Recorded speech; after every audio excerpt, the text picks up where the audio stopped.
Vous êtes où, madame? Merci de toi arriver ici.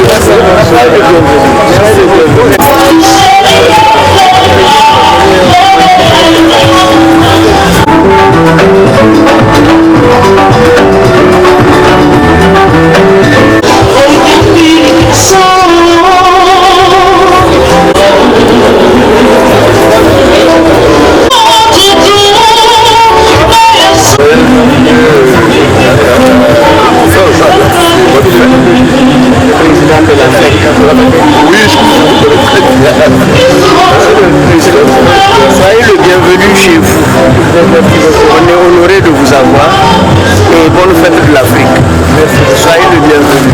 Et merci pour tout votre soutien. Ah, ok. Welcome back.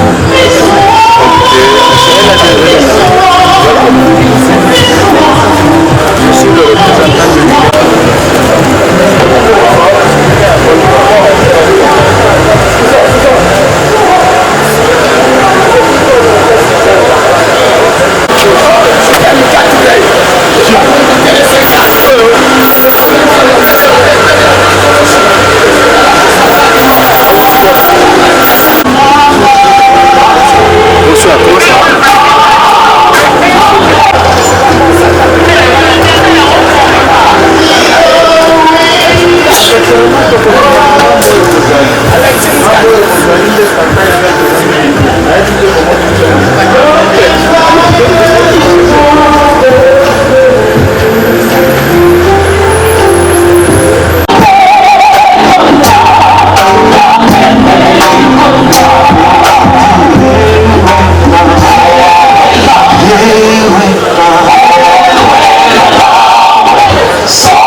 merci vraiment. Je pensais que c'est juste le goût que vous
Monsieur le vice-premier ministre, ministre des Affaires étrangères et intégration régionale, Monsieur le directeur du cabinet du chef de l'État, Mesdames et Messieurs les membres du gouvernement de la République, Monsieur le coordonnateur national, Mesdames et Messieurs les ambassadeurs, chefs de mission diplomatique internationale, autrefois Organisation de l'unité africaine, le gouvernement de la République démocratique du Congo, à travers le vice-premier ministre, ministre des Affaires étrangères et intégration régionale, en collaboration avec le groupe d'ambassadeurs africains, offre en votre honneur cette ligne.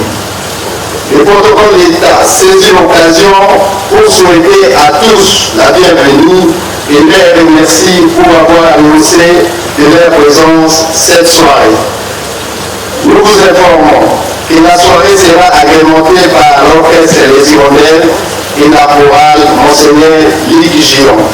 Monsieur le directeur cabinet, président de la République, Mesdames et Messieurs, les ambassadeurs et chefs de mission diplomatiques, distingués invités, Mesdames et Messieurs,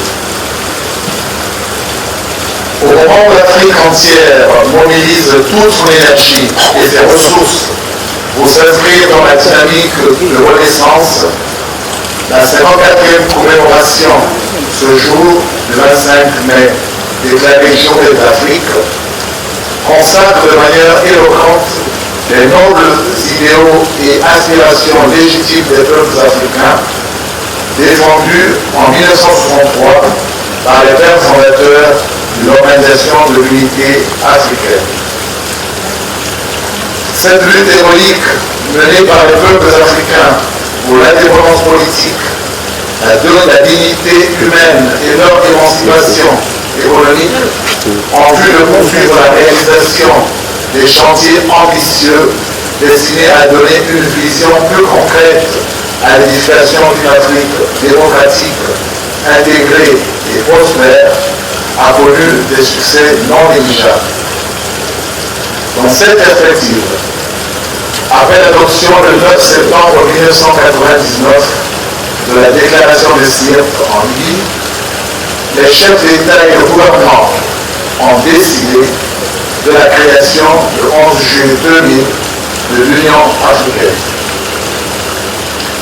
Les objectifs de l'Union africaine sont notamment de réaliser une plus grande solidarité entre les pays membres, entre les peuples d'Afrique, de défendre la souveraineté, l'intégrité territoriale de ces États membres, la paix et la sécurité, d'accélérer l'intégration politique et socio-économique du continent, et en même temps de promouvoir les principes et les institutions démocratiques. Excellences, Mesdames et Messieurs, c'est dans cette recherche perpétuelle de devenir et de bien-être des populations africaines que, lors de la 21e session de l'Union africaine, qui s'est tenue en janvier 2017 à Addis Abeba, que les chefs d'État et de gouvernement ont choisi de marquer leur engagement aux côtés de la jeunesse africaine, en choisissant comme thème de l'année tirer pleinement profit des dividendes démographiques en investissant dans la jeunesse.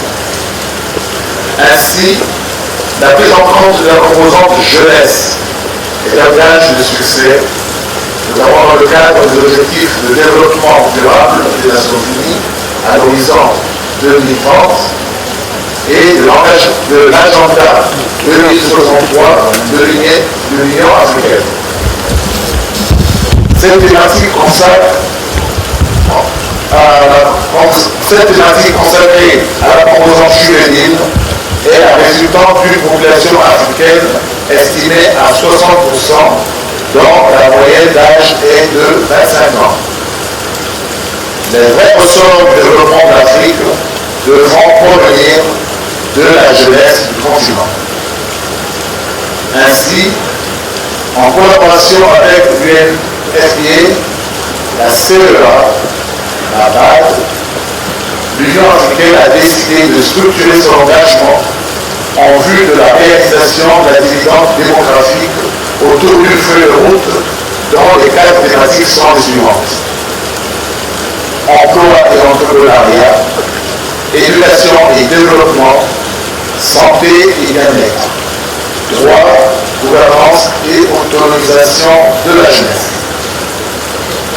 C'est le moment de rendre hommage aux chefs d'État et de gouvernement de l'Union africaine dans leur initiative concernant les modalités de financement de notre organisation en vue de son autonomie,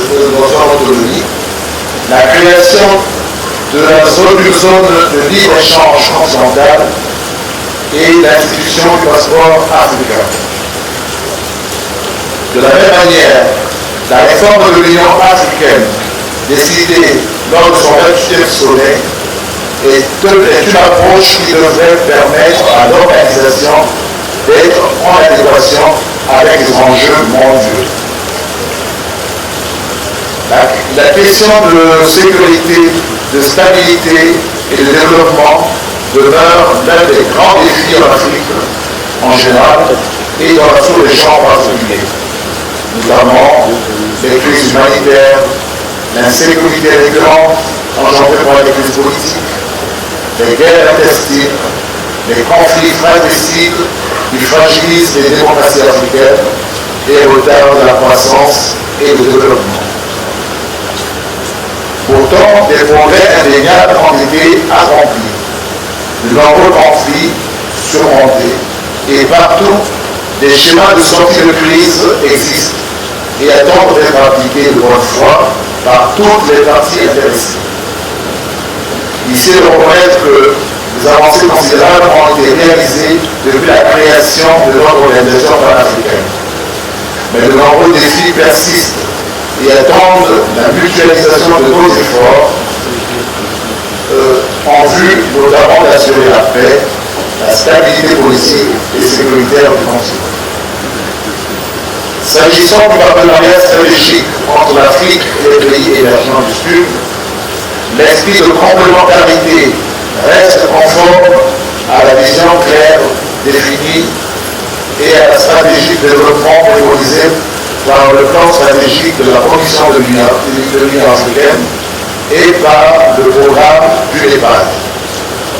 Quant à la coopération internationale, il y a lieu de souligner la mobilisation particulière de la communauté internationale aux côtés de l'Afrique, notre continent, pour l'accompagner à relever les défis en matière de paix et de sécurité, de respect des droits de l'homme, de développement et de lutte contre le terrorisme.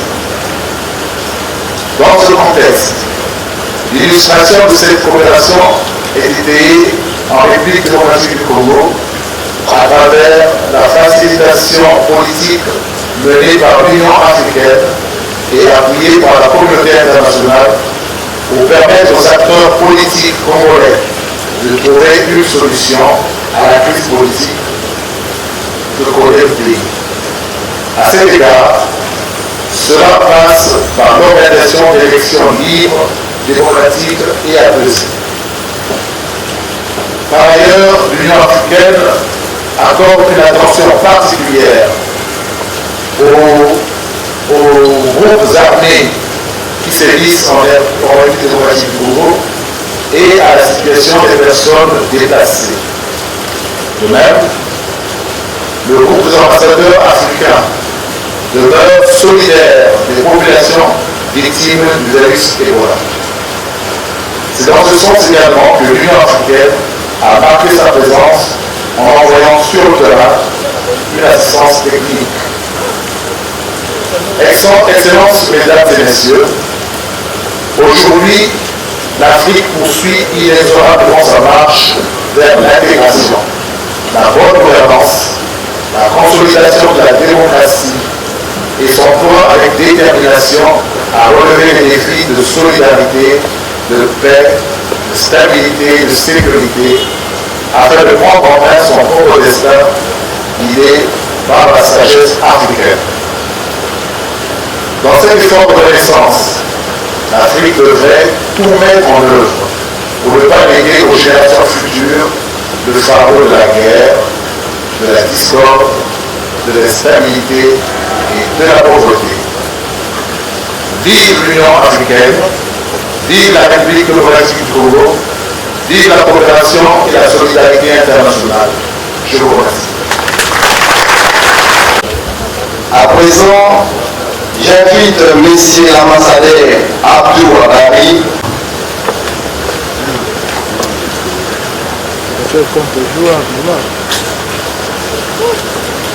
Honorable membre du Sénat et de l'Assemblée nationale, Monsieur le vice-premier ministre, ministre des Affaires étrangères et intégration régionale, Mesdames et Messieurs les membres du gouvernement, Monsieur le directeur de cabinet du président de la République, Monsieur le représentant spécial du secrétaire général des Nations Unies, Mesdames et Messieurs les ambassadeurs, Mesdames et Messieurs les représentants des organisations internationales, Monsieur le Président de la Fédération des entreprises du Congo, chers invités, mesdames et messieurs, à la suite du président du groupe des ambassadeurs africains en République démocratique du Congo, je vous souhaite la chaleureuse bienvenue dans ce magnifique cadre pour célébrer aujourd'hui, 25 mai, la journée de l'Afrique.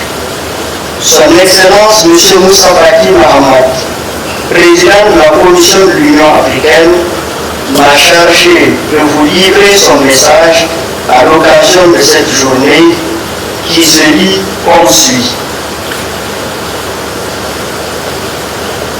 Africaine, Africain, en ce jour historique du 26 mai 2017, où nous célébrons comme chaque année la libération de notre continent du joug colonial et de son unité tant rêvée, il me plaît de m'adresser à vous, mes chers compatriotes africains, avec toute l'humilité et la force de mes convictions, pour rendre un vibrant hommage aux pères fondateurs et m'incliner devant leur engagement sans faille en faveur d'une Afrique debout, libre, unie, solidaire et fraternelle.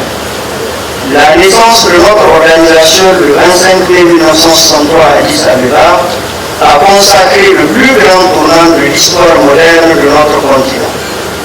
La journée de l'Afrique est aussi une occasion pour nous de célébrer les progrès notables enregistrés par le continent depuis la naissance de l'OUA, l'amélioration de la paix et de la stabilité, de la gouvernance démocratique, le développement humain, la promotion et la protection des droits humains, la quête d'une intégration régionale et continentale accélérée à travers la réalisation des projets régionaux et continentaux, la réalisation de la parité homme-femme dans les institutions nationales et continentales, la réduction de la mortalité infantile et maternelle sont autant d'éléments tangibles pour lesquels l'Afrique doit être fière. Nonobstant les avancées, l'Afrique continue de faire face à de nombreux problèmes au rang desquels on peut noter principalement la question de la maîtrise de la croissance démographique, la protection de l'environnement et des changements climatiques, la migration, le sous-emploi de la jeunesse, le terrorisme, la radicalisation, les trafics, le déficit de gouvernance politique et démocratique, bref, la paix et la sécurité après 54 années, le chantier de la construction de l'unité des peuples africains reste encore grandement ouvert, tandis que les défis auxquels Africaines et Africains doivent collectivement faire face ne cessent de croître. Avec 5% de croissance en moyenne sur les 15 dernières années et 6 États membres figurant dans le top 10 mondial des économies les plus dynamiques, force est de noter aujourd'hui que l'Afrique est l'une des parties du monde où la croissance est certes la plus rapide, mais qui peine à tirer pleinement le profit de ces immenses ressources humaines et naturelles. C'est donc en réponse à ces défis immenses que lors de la 24e session ordinaire de la conférence de l'Union africaine qui s'est tenue en janvier 2015 à Addis Abeba en Éthiopie, les chefs d'État et de gouvernement africains ont adopté l'agenda 2063 consacrant un programme de transformation structurelle pour les 50 prochaines années. Ce programme ambitieux interpelle tous les Africains et en particulier leur gouvernement. La réalisation de ce projet se fera en plusieurs étapes, telles que le prévoit le premier plan décennal de mise en œuvre 2014-2023. Dans ce sens, un certain nombre de projets intégrateurs prioritaires sont en cours de mise en œuvre, à savoir la libéralisation de l'espace aérien africain, la zone de libre-échange continentale, la stratégie africaine des matières premières, le passeport africain et la libre circulation des personnes et des biens, l'université panafricaine, la fin des conflits en faisant taire les armes d'ici 2020. Il est important de souligner la place privilégiée de l'agenda 2063 donne à la femme africaine et aux jeunes. En ceci, il invite le continent à promouvoir l'égalité entre les sexes et l'autonomisation des femmes et des jeunes dans toutes les sphères de la vie. Nos chefs d'État et le gouvernement ont parfaitement mesuré l'ampleur de la tâche de traduire cet agenda 2063 en actes concrets. C'est cet engagement qui a conduit à adopter plutôt la décision historique du sommet de Kigali de juillet 2016, affirmant leur ferme volonté de mettre en place un mécanisme efficace de financement de cette ambitieuse vision. L'application rapide et rigoureuse de cette décision n'est plus seulement une réponse à l'urgence financière. Elle est aussi désormais une question de crédibilité et de l'affirmation du leadership africain. En même temps, les chefs d'État et de gouvernement ont adopté en janvier 2017 un train de réforme sur la base des recommandations du rapport du président Paul Kagame. La mise en œuvre effective de ces réformes permettra de redonner une nouvelle vie à l'organisation. Dans cette démarche légitime, la consolidation de notre souveraineté financière, nous devons naturellement garder à l'esprit l'apport de nos partenaires internationaux qui, dans un esprit de solidarité et de partage, nous ont toujours accompagnés.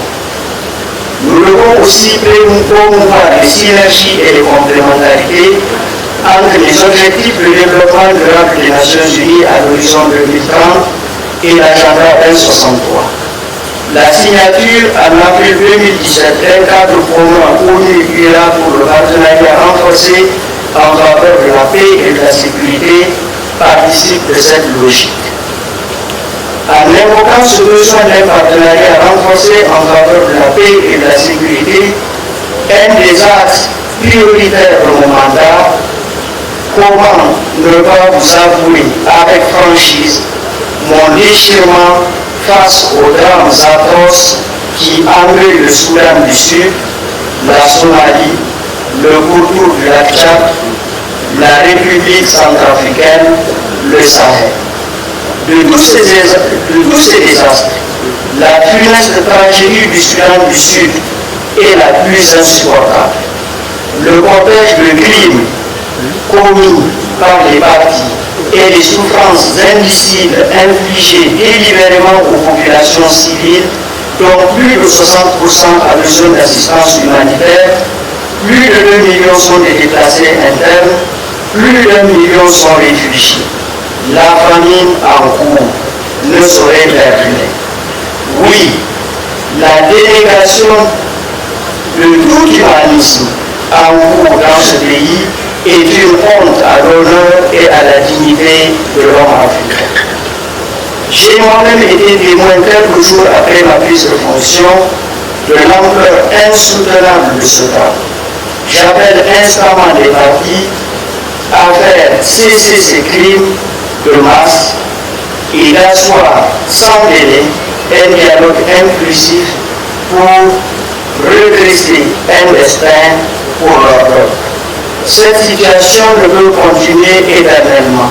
Nous sommes prêts à les y aider de toutes nos forces et de toutes les intelligences.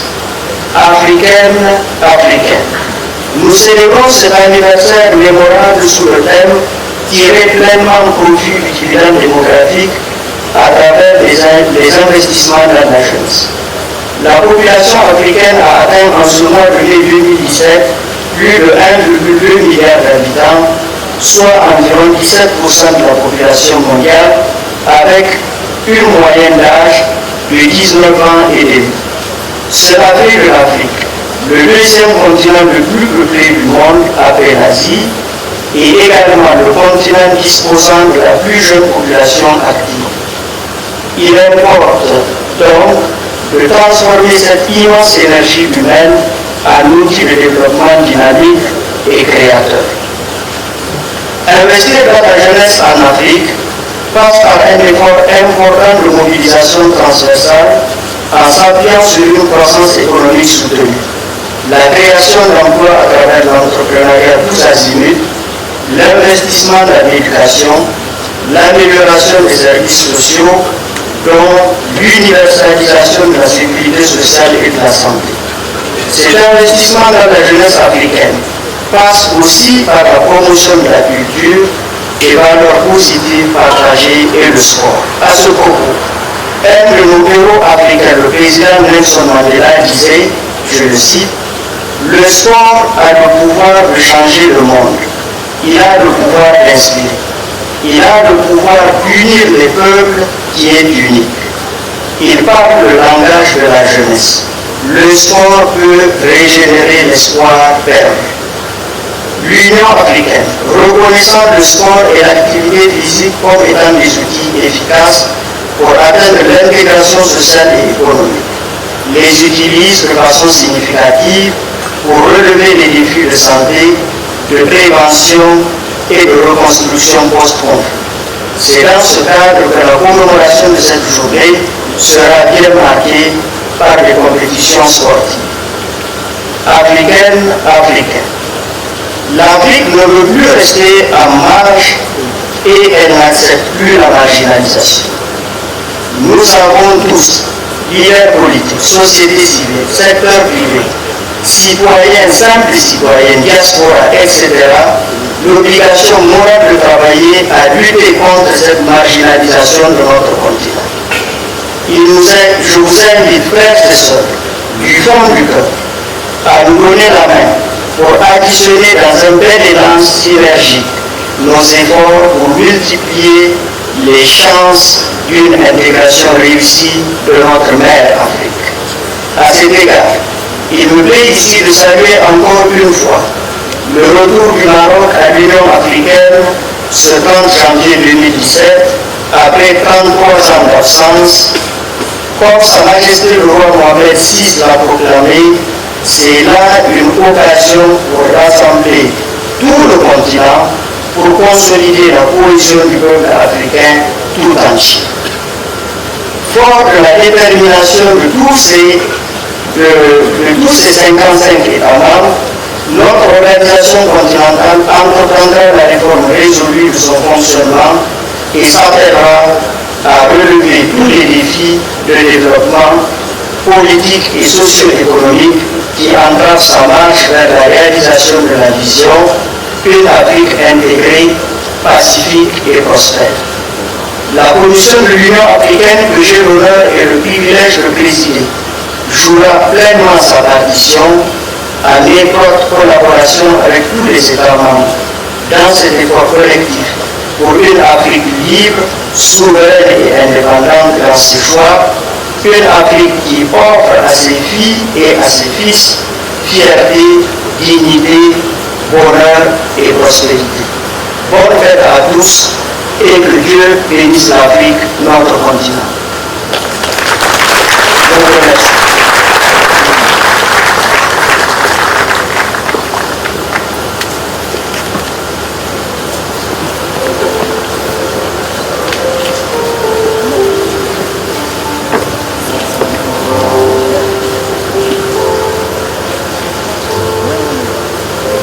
Merci. Mesdames et messieurs, je cède la place au maître de l'hôtel pour le service. Toutefois,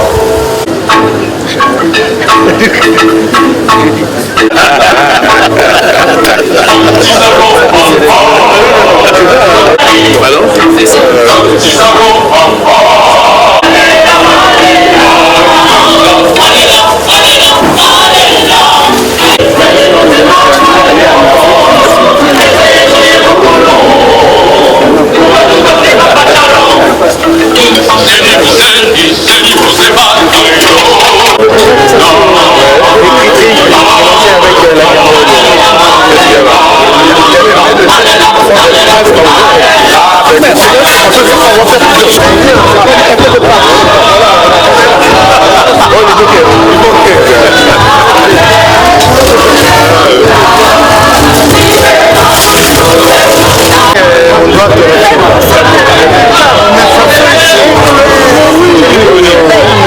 Voilà, c'est tout ça.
étrangère et de la coopération régionale, de l'intégration régionale, pardon.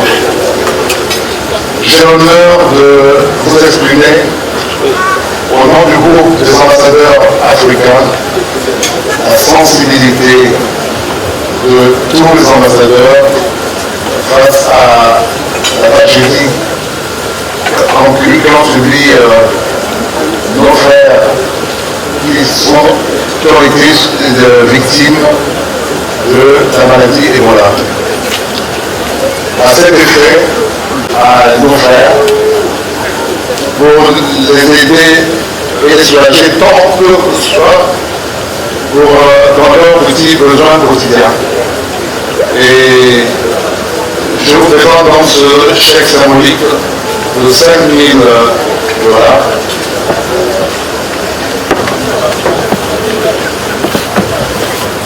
Le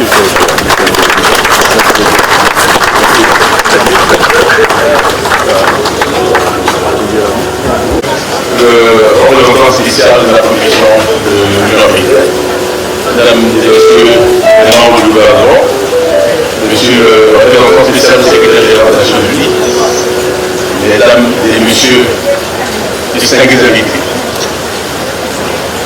Je remercie la commission de l'Union africaine au nom du gouvernement d'avoir posé ce geste qui constitue tout un symbole le jour de l'Afrique. Et nous avons rappelé tout à l'heure que la solidarité et la fraternité sont des valeurs cardinales qui caractérisent le peuple africain.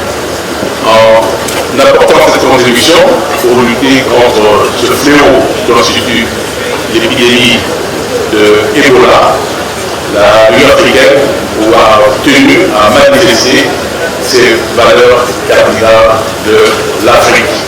Je tiens donc à remercier la Commission et rappeler que malgré tout ça, je pense que cette épidémie qui a ressurgi dans cette partie de l'ancienne province orientale est vraiment circonscrite et elle est maîtrisée aussi grâce à l'expertise congolaise en la matière. Je tiens à remercier encore une fois la Commission de l'Union africaine. Merci.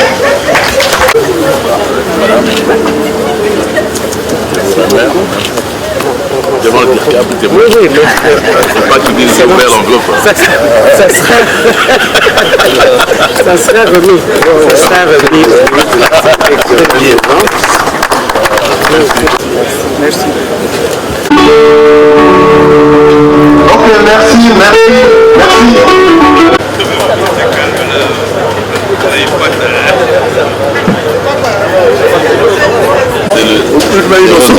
Je sais qu'elle est 003. Bah, comment c'est ça, hein? Je ne vois pas bien. Si, c'est 003. Oui, c'est 003. Oui, 003, j'ai bien vu. Monsieur le Président, mes félicitations pour c'est le numéro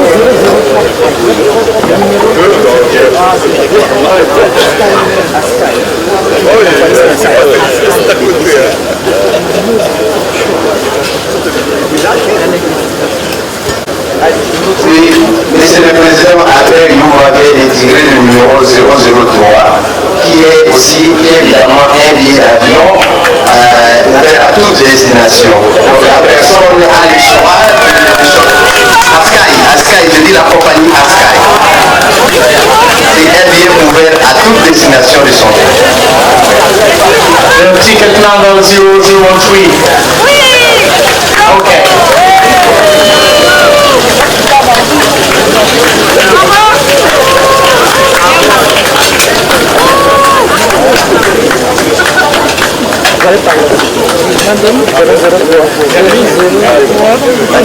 C'est ça, 001.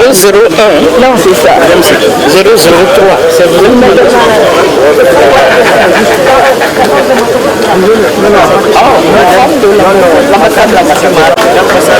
C'est l'ambassadrice du Maroc qui gagne le prix Askai, oui, qui est un billet ouvert à toute destination. Là, vous avez choisi la destination de votre choix. Le représentant d'Askai. Nous saluons les représentants d'Askai à procéder à la remise des cadeaux. Là-bas, ici.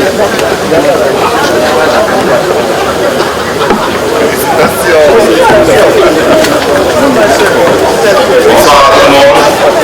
Avant toute chose, je voudrais remercier les organisateurs pour cette manifestation. Nous vous disons merci. Alors je voudrais juste fixer quelque chose.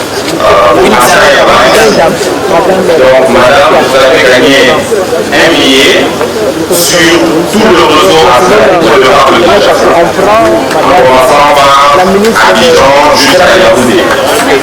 Vous avez choisi vous-même la capitale du Rap. Merci.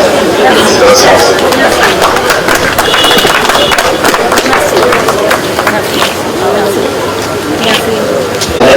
Procédure au tirage au sort du dernier. Le dernier prix, c'est un chèque de $250 offert par Rencontre.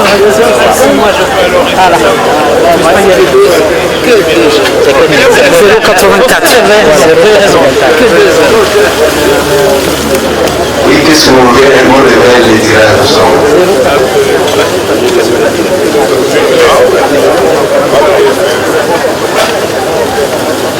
Le numéro du cadeau c'est 084. 084, madame, son excellence la ministre, vous venez de gagner un chèque de 250. Vous êtes le tirage du numéro 084. Nous demandons à la personne qui détient le numéro 084 de se manifester.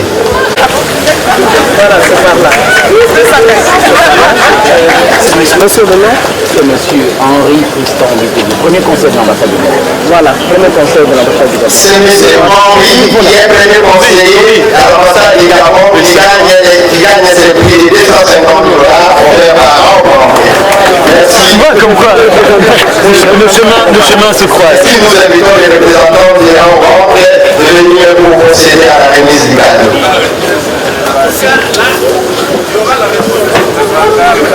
Oui, d'accord.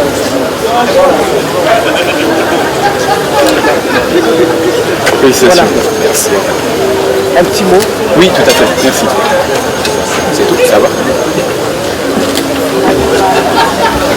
Voilà, donc bonsoir à tous.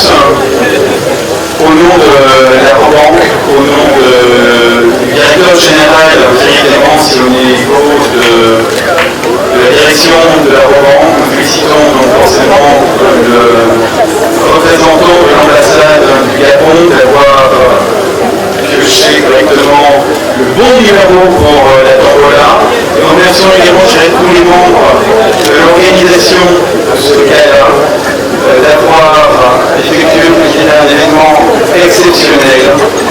Nous sommes ravis également d'être présents auprès de vous. Eurobank est d'une part la première banque au niveau de la République démocratique. Nous en sommes fiers par rapport à un award décerné par The Bankers l'année dernière sur l'année 2016. Nous en ferons donc ainsi autant pour 2017, vu que c'est notre 4e award. Merci encore à tous, c'est une bonne soirée et nous remercions forcément donc le gagnant de ce prix. Merci encore.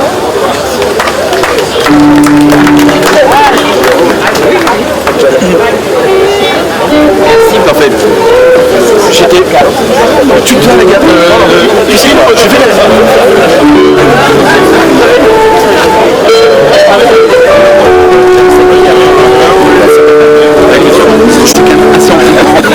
je sais que c'est toi. Il n'y a pas de problème. Et je ferai attention de pouvoir alors organiser le rendez-vous. Et c'est ce moment où nous venons à remercier avec les parrains des sponsors. Écoutez, je pense que c'est une excellente initiative qui nous a permis de rencontrer beaucoup de collègues africains et puis surtout de goûter à beaucoup de plats de différents pays africains. Excellente initiative. Merci. Pas tous. Le problème c'est que je ne pouvais pas goûter à tous. Donc je me ferai un plaisir de revenir tous les ans pour pouvoir goûter à d'autres plats. Voilà. Ouais, c'est une très belle rencontre. On est vraiment très content. Demain, je vais voir l'ambassadeur pour le remercier de l'invitation. D'autant plus que l'Union africaine, évidemment, nous concerne tous. Alors, c'est une très grande joie pour nous. La jeunesse congolaise et donc les thèmes étant axés sur la jeunesse, dans l'investissement de la jeunesse. Oui, mais la jeunesse est toujours concernée, hein, parce que la jeunesse est concernée par tous les thèmes, par tous les événements. Et d'autant plus que c'est la journée de l'Afrique, nous sommes en Afrique, nous sommes africains. Tout ce qui est africain, évidemment, nous concerne. On ne peut pas être plus content de ça. Merci. a un message à donner. D'une part, je vous remercie quand même d'être présent. Je remercie également donc l'organisation du gala, l'ambassadeur de l'Union africaine, de nous avoir forcément donc de nous avoir donné l'occasion de pouvoir être présent. Ce que je peux vous faire dire complémentairement, c'est que la Robank est d'une part la banque qui a reçu l'award au niveau de Bankers pour l'année 2016 pour la 4e fois consécutive, mais également pour la 2e fois consécutive également la banque la plus save au niveau de la République démocratique du Congo par un éditorial américain. Le message pour la jeunesse, eh bien, elle est là. Faites confiance, donc justement, aux entrepreneurs. Faites confiance également à une banque qui est aussi jeune que vous, étonné que la banque a 15 ans. On a fêté nos 15 ans le 2 mai. Et regardez où nous en sommes. Nous sommes la première banque. Alors je vais répondre là-dessus également, étonné que la banque est d'une part une banque qui est proche de son peuple par rapport justement à un dynamisme marketing et un dynamisme d'investissement vers son peuple.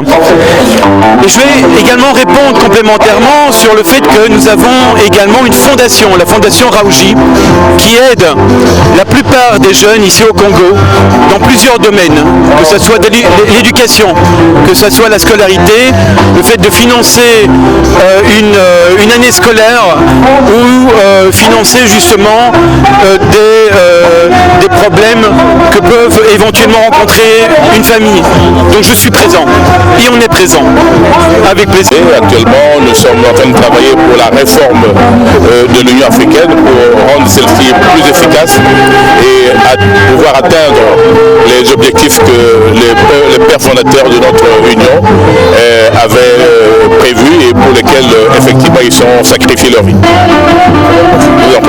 L'Afrique constitue plus de 60% de la population et donc il était très important de rappeler ce thème-là parce que si nous voulons une Afrique forte, une Afrique qui gagne, nous devons compter avec la jeunesse de notre continent et donc honneur à l'Afrique, honneur à sa jeunesse. Et aujourd'hui c'était un grand jour.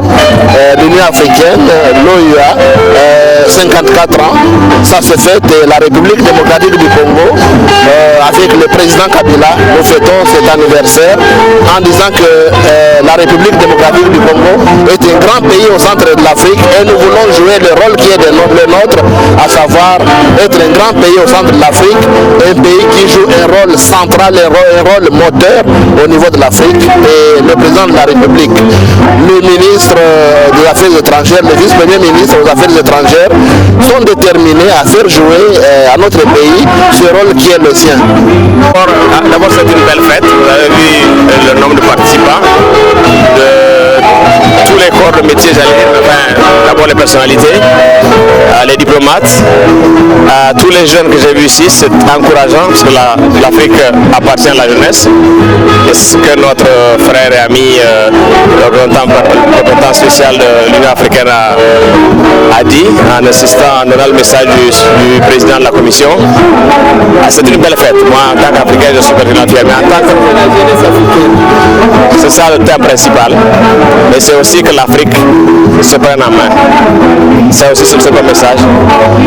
Et aussi que l'Afrique travaille en partenariat étroit avec des organisations comme les Nations Unies. Comme vous le savez, nous avons maintenant un partenariat stratégique avec l'Union africaine. Et cela ne fera que se renforcer. Donc moi je repars ce soir beaucoup plus confiant en notre Afrique. Voilà, c'est tout ce que je voulais vous dire. Merci bien.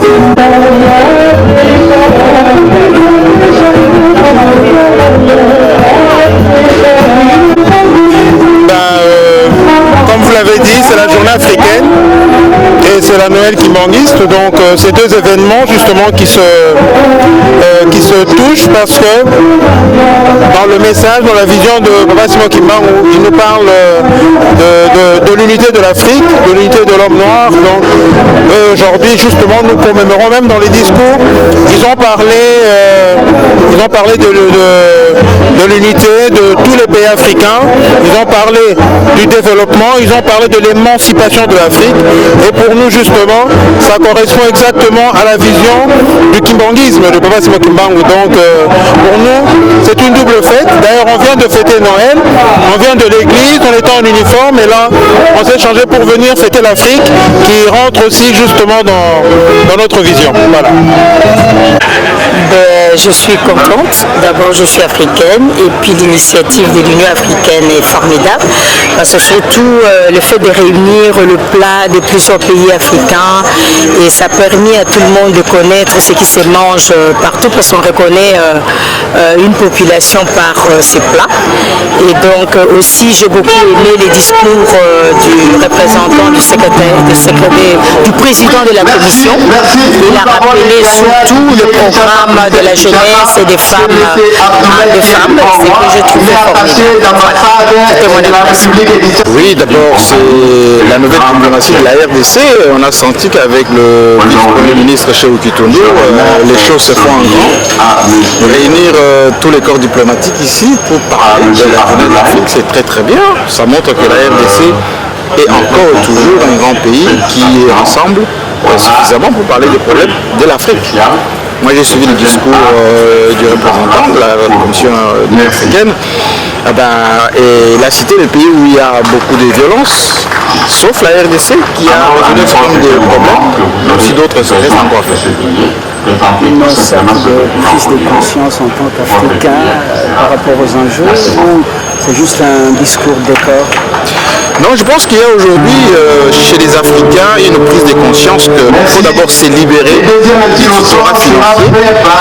L'Union africaine a été toujours financée par l'OIA d'ailleurs, par les pays européens en particulier, qui détenaient quasiment tous les leviers de prise de décision. Aujourd'hui, d'après ce qui a été dit à Kigali par le président Kagame, l'initiative est de financer 80% des projets africains par les Africains, même le fonctionnement de l'Union africaine. Et ça va libérer un peu ce continent de ces tutorats qui dérangent d'ailleurs dans beaucoup d'autonomie, dans beaucoup des décisions qui sont prises. Alors d'abord que les Africains doivent s'émanciper. Les Africains doivent être fiers d'avoir un continent qui aujourd'hui est le deuxième en termes de jeunesse, en termes de population, mais le continent qui regorge toutes les richesses. Et donc quand on combat l'Afrique, ce n'est pas parce que les gens n'aiment pas l'Afrique. Les gens veulent les richesses africaines, y compris la jeunesse africaine. Et donc il faut la défendre, cette partie du monde, avec beaucoup d'énergie et beaucoup de patriotisme, de panafricanisme, comme Lumumba, comme Nkrumah, comme Cheikh Anta Diop et les autres. Voilà. Merci. Il n'y a pas de hasard dans la vie.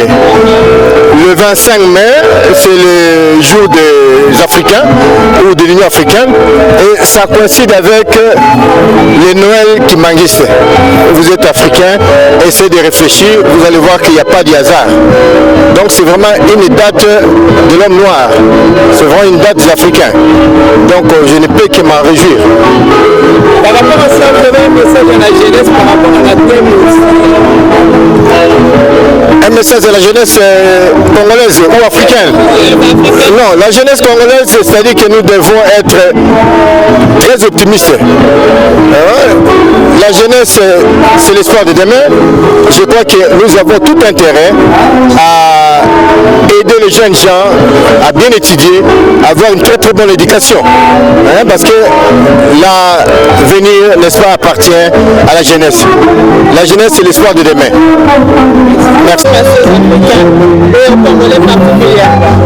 C'est d'abord une journée de joie parce que là, l'Afrique s'affirme comme un corps, sans que ce soit dans un esprit sectariste. C'est important qu'on se retrouve en famille en Afrique, et c'est l'occasion pour nous de lancer un appel à tous les Africains de d'être vraiment les garants et les tenants de la démocratie. Parce que la démocratie nous semble être la voie obligée pour le développement en Afrique. Et notre choix est que toute l'Afrique travaille pour que partout on ait affaire aux États démocratiques. Quel message vous avez pour les Africains en général et pour le peuple congolais en particulier? Merci beaucoup pour la parole. C'est la journée de l'Afrique. Et aujourd'hui, le thème qui a été choisi aujourd'hui, c'est la dividende démographique investie dans la jeunesse. Je me dis comment nous pouvons investir dans la jeunesse et tirer des dividendes. Cela veut dire que cette jeunesse doit comprendre qu'aujourd'hui, il est grand temps que la jeunesse africaine puisse comprendre que c'est le Congo et les détonateurs du développement de l'Afrique. Mais aujourd'hui, le 25 mai, c'est Noël pour l'église kimbanguiste. J'ai dit dimanche à l'église kimbanguiste que il y a certaines choses que les gens voient avec les yeux, mais les choses spirituelles, il n'y a que Dieu qui a le contrôle. Donc les signes de temps montrent que réellement notre pays va s'élever. Et surtout en ce moment-ci. Et que nous devons investir notre espoir dans la jeunesse pour espérer récolter une autre classe, une nouvelle génération qui réfléchit autrement. Et il va réfléchir autrement comment? Une jeunesse pétrie de valeurs. Les valeurs est regorgées dans l'église kimbanguiste. Les valeurs sont là. L'église kimbanguiste, c'est le respect mutuel, c'est l'obéissance, c'est le respect du bien commun, c'est le respect de la parole donnée. C'est ce qui manque dans le chef du peuple congolais et de la jeunesse en particulier. Voilà pourquoi le 25, je leur ai dit, les musées que vous êtes en train de construire, vous faites les physiques et les spirituels, c'est les Congo que vous construisez. Donc, chaque jeune a le droit de sécuriser notre pays, le droit de le défendre, le droit de respecter les autorités parce que c'est notre pays. Voilà un peu, je suis dans la joie. Ça, c'est une coïncidence louable. Hein? Les thèmes de cette année pour la jeunesse, c'est le 25 qu'on a lancé. Le 25, c'est le Noël de kimbanguiste. Vous comprenez? Est-ce que c'est un hasard? Pas d'hasard. Sûrement, j'avais dit que les musées regorgent de secrets.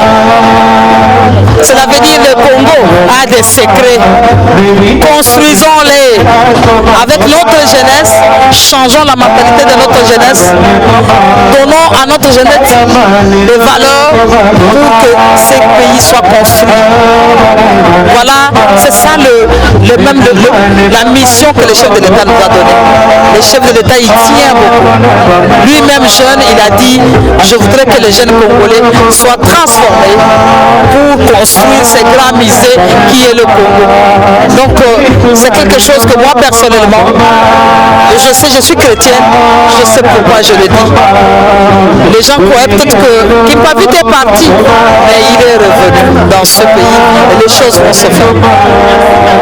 Merci. C'est le message du président de la Commission de l'Union africaine. Forcément, c'est mon propre message parce que c'est la Commission elle-même qui a parlé à travers moi. Si vous voulez que je dise un ou deux mots, je suis très satisfait, très heureux de deux cérémonies qui se sont passées hier et aujourd'hui pour le lancement de la feuille de route du dividende démographique ici en République démocratique du Congo. Hier c'était avec le ministre d'État, ministre du Plan. Aujourd'hui c'est avec la ministre de la la jeunesse, avec cette ambiance de jeunes qui sont venus pousser leur cri de cœur, revendiquer plus de bourses, plus de formation, moins de guerre, moins de violence, plus de possibilités pour eux de s'épanouir. Je leur dirais qu'en tant que représentants de l'Union africaine, on a entendu et bien compris leur cri de cœur. Et la ministre, en répondant, leur a réitéré sa disponibilité à engager de politiques hardies pour mettre en place un programme qui va être orienté sur l'épanouissement de la jeunesse ici en République démocratique du Congo. Le mot jeunesse rime avec espoir. Je demande à tous les jeunes, que ce soit des jeunes gens ou des jeunes filles de la République démocratique du Congo, de leur dire que l'espoir est là.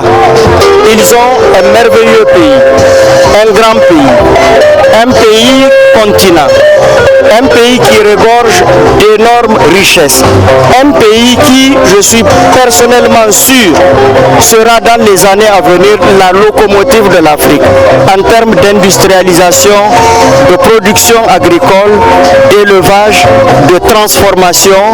Il y a beaucoup de défis certes, mais les défis avec 68% de la population constituée de jeunes de moins de 25 ans, l'avenir est aux portes de la République démocratique du Congo et il ne tient qu'aux jeunes gens, aux jeunes filles et aux jeunes garçons de ce pays-là de pouvoir mettre en valeur leur potentiel pour que leur pays soit la vraie étoile de l'Afrique. Merci, monsieur. Merci à vous.